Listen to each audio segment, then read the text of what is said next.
Hello, my name is Jim Herman. Been representing Social Security claimants and some veterans claimants for the past 30 years, and many of my clients ask me, well, what are they going to ask me at my hearing? You know, what am I supposed to say? What if I say something wrong? Let me give you the short answer up front. Forgive me, I'm trying to finish lunch because I have another hearing coming right up, and I'm kind of doing two things at once here. But this is the short answer, and I hope it shows up on the screen okay. Diagnoses, then the symptoms from that, and then the exertional and non-exertional limitations that result from those symptoms. Let me try to explain that in a little more detail. So in a nutshell, if you think about the medical problems and how those problems are keeping you from working, so make a list your most significant diagnosis, and then list the symptoms that are related to that diagnosis, because then from there we want to translate that into exertional and non-exertional limitations. Well, first of all, what are exertional limitations? And by the way, you don't have to remember all of this sort of thing to be prepared for a hearing, because hearings are question and answer sessions, and that's why that you want to have a representative or somebody like me who's representing you, because we'll have a list of the diagnoses that you have, which Social Security Administration calls medically determinable impairments. You and I call them diagnoses, but most of the hearings, well, not most, all the hearings are conducted by administrative law judges. Don't be intimidated by job titles. These are typically very good people. Many of them are young, not all of them, but many of them, after they graduated law school, thought, well, I'm going to look for a job with the federal government. Ended up working in hearing offices as a, quote, legal assistant. And a number of years ago, they used to review more cases for approval prior to hearing, but that's not happening as much as it used to. But then after 7 years, because that's a requirement to become an administrative law judge, after you have 7 years experience, then these same folks apply for a job as an administrative law judge, and that's what they do. They serve as hearing officers, but don't be intimidated by the fact that the word judge is in their job title. They're good people. They're going to do what they can to be fair to you and to try to give you a fair and full hearing. This is not like going to a regular court where you have some fancy courtroom and somebody in a robe, and then they expect everybody to give a big speech. No, it's not like that. It's much less formal. There's a little bit of formality. They'll have you sworn in, that sort of thing. And so, at any rate, think of it as the opposite of a job interview, as a framework. You're not trying to impress anyone. You don't need to have a family member or a friend or a spouse help you with your testimony, because, well, for one thing, you're not allowed to do that. So that's one of the things the administrative law judge will ask you right at the beginning is, are you alone, and that nobody can help you with your testimony. Think of it in terms of, would that person be able to go to work with you? No, they wouldn't. So by the same token, you don't really want that kind of help during your hearing. And many of my clients say, well, I don't remember things. My memory is shot. Make some notes ahead of time. But those are examples of the kinds of things that we're trying to prove. So don't worry about being nervous. That's what we're trying to show, that you may be nervous in a job setting, and you may have difficulty. Nobody likes to be read to, but let me give you some quick examples of, like I said, exertional. The exertional limitations are what you would think of in doing a job physically. Sit, stand, walk, push and pull, lift and carry. Of course, they always use a gallon of milk because it weighs 8 pounds for the example during a hearing. Now, the non-exertional limitations, and many of my clients, of course, are dealing with mental health diagnoses. And let me just, I don't like to read things, but let me just go through this quickly. Attention and concentration, difficulty paying attention, staying focused, or following instructions. Memory problems, difficulty remembering recent events, instructions, or tasks. Communication, difficulty understanding or expressing oneself. See, those are the kind of things that are going to help you if you have difficulty. So we're not trying to impress anyone. We're just trying to show them why you can't work full-time. All the regulations turn on full-time employment. Social interaction, difficulty interacting with others, such as maintaining eye contact, following social cues, participating in group activities. Yeah, many clients, they say, I don't even like to go shopping. I don't like to be around crowds like that. It makes me nervous. And some people have agoraphobia. And that's the fundamental definition of agoraphobia is fear of the marketplace. Time management, difficulty managing, planning, and organizing activities. Now remember, these are the non-exertional limitations. And so you have the diagnoses, then step 2, you go to your symptoms for each diagnosis, and then we carry it to the step 3, which is how it impacts exertional and non-exertional limitations. Difficulty making decisions or solving problems, difficulty seeing, hearing, tasting, smelling, or feeling, environmental problems perhaps, difficulty adapting to changes in the environment, such as noise, light, or temperature. Tried to have a carrot for lunch, and part of it got stuck, I think. Emotional, difficulty controlling emotions, such as anger, anxiety, or depression. Those things are going to provide insight to the decision maker, because they're going to try to identify how would you interact with co-workers, supervisors, and the general public, pardon me, in a job setting. And remember, all of these decisions are based on full-time employment.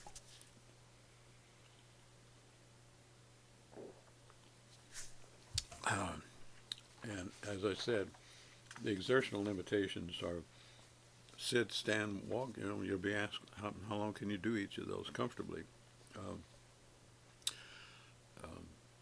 Can you sit for whatever period of time? Can you walk? And some of the regulations, like for example, if the administrative law judge limits you to light work, which is 20 pounds, then one of them, Social Security calls them SSR, Social Security regulations.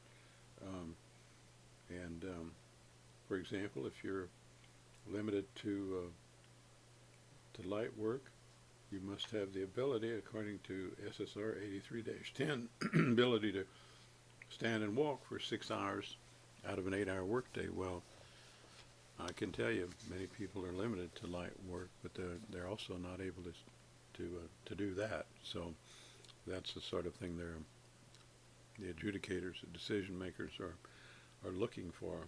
So sit, stand, walk, lift and carry, push and pull.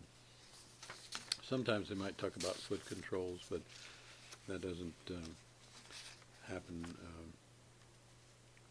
too often, but somewhat.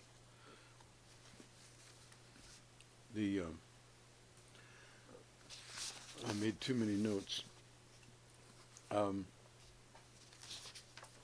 So, don't be afraid.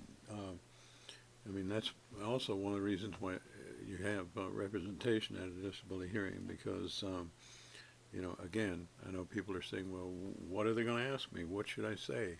What if I say something wrong? So, first of all, we're all human beings. We're all going to say something wrong at some point, no matter what the topic is. So, don't put all that extra stress on yourself for things of that sort. So I kind of think of what I'm describing, and I'm repeating for emphasis, I think of this as kind of a magic bullet path to approval. Your diagnoses, number one, your symptoms, number two, your exertional and non-exertional limitations. In other words, the activities that would be involved in full-time work. And then that in turn leads to a path of what Social Security calls fully favorable, which to you and me means approved. And I'm getting ready for a hearing that starts actually in about 15 minutes. So, and some people say, well, am I going to talk? Yeah, yes, you're going to talk, because that's the reason the taxpayers are paying for this, to give you an opportunity with a decision maker to tell your story as you want to tell it. Yeah, and nobody's going to push you into anything. And like I said, I'm going to create a framework for you, because I'm going to ask you the right questions at the right time. And Social Security Administration makes their decisions based on what they call the preponderance of the evidence. It's pretty simple. If you think of the scales of justice, the preponderance of the evidence says, if the scales are just tipping slightly in one direction or the other, then that makes it more likely, in a disability claim, more likely than not, that you're unable to work full time. The decisions have to be based on what Social Security calls substantial evidence. Substantial evidence is, what would a reasonable mind, a person of ordinary reason and prudence, would they see what was being said by maybe a vocational witness or maybe a medical expert in your hearing, if they have one? Does it make sense? Does it make common sense? How would a reasonable mind view whatever is being said? For example, one of the favorite jobs of vocational experts is what they call a marker. Yeah, well, that's all well and good, but when you read the definition of what a marker does, they put price tags on things like at Walmart or Target or wherever, and quite frankly, anyone who's ever been in any of those stores, and we all have, a lot of that's being done by automation nowadays, and so we try to point out things like that as well as we go through the communication.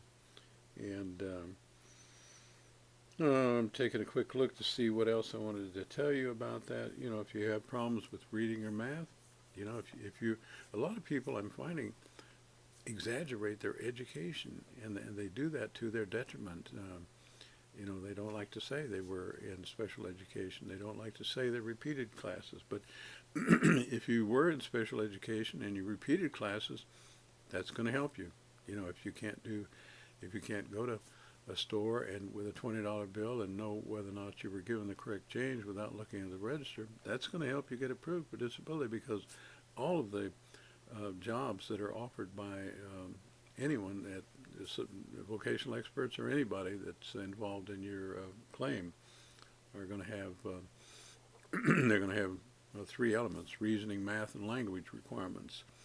And the math requirements require the ability to be able to do basic math, but also be able to do basic measurements and things of that sort. So the point is, the more problems you've had with that now and when you were younger, the more likely you are to be approved for disability. Reading, if you had trouble with your filing your disability application, if you got help, that's going to help you, because maybe you couldn't read it fully, maybe you couldn't fully understand it.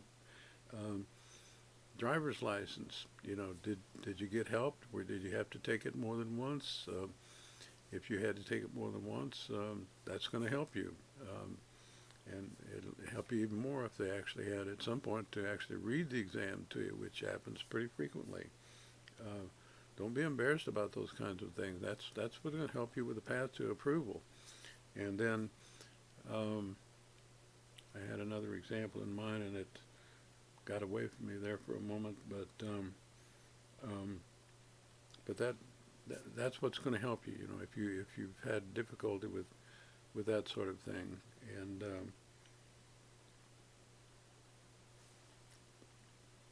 reading my notes. Sorry. So,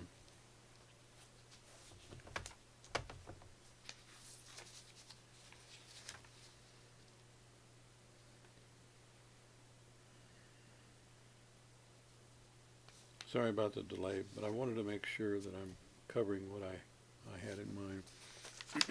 I might end with what I think is Martina Navratilova. I think I'm pronouncing her name right. One of the famous tennis stars. And she said, they get nervous, of course, but she reminded herself that pressure is a privilege. And being at a disability hearing, this is a hearing that you requested. And so think, don't, when you get nervous, remind yourself that pressure is a privilege.